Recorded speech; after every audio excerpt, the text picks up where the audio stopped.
Edcherla municipal chairperson Dorepalli లక్ష్మిపై అవిశ్వాసం నెగ్గింది. Chairman లక్ష్మిపై BRS పార్టీకి చెందిన కౌన్సిలర్లు అవిశ్వాస తీర్మానం ప్రవేశపెట్టారు.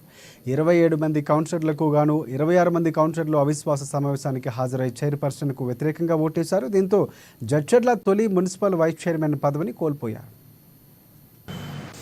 ఈరోజు 25/7/2024 రోజు 11 o'clock no confidence motion against chairman Lakshmi గారి మున్సిపల్ చైర్మన్ పర్సన్ కోసం నో కాన్ఫిడెన్స్ మోషన్ మీటింగ్ జరిగింది. ఆల్రెడీ దాంట్లో 26 మెంబర్స్ ప్రజెంట్ అయ్యారు. 26 మెంబర్స్ అగేన్స్ట్ ద మోషన్ వాళ్ళు పాస్ చేసారు. 26 మెంబర్స్ హ్యాండ్స్ రేజ్ చేసారు.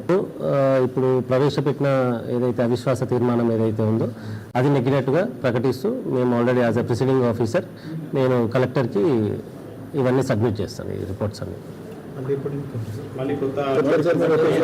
కొత్త చైర్మన్ అది మేడం గారి కలెక్టర్ మేడం గారి ఆదేశాల ప్రకారం నెక్స్ట్ డిసైడ్ చేస్తాం. చైర్మన్ ఏకపక్ష నిర్ణయాలను వ్యతిరేకిస్తూ కౌన్సిలర్లు అందరం కూడా ఐక్యతతోటి గత నెల 29న అవిశ్వాసాన్ని ఇవ్వడం జరిగింది. మరి ఈరోజు ఆ రోజున ఐక్యత ఈరోజు కూడా ఎంతమంది ప్రలోభాలకు గురి చేసినా ప్రలోభాలకు గురి కాకుండా మరి అందరూ కూడా యూనిటీతో ఉండి మున్సిపాలిటీని అభివృద్ధి పనులు నడపడానికి అందరం కలిసి పార్టీలకు బీఆర్ఎస్ పార్టీ అందరం కూడా అవిశ్వాసంలో నెగ్గడం జరిగింది. అదేవిధంగా మరి రానున్న రోజుల్లో కూడా ప్రస్తుత ఎమ్మెల్యే గారు కానీ ఎంపీ గారు కానీ ఎమ్మెల్సీ గారు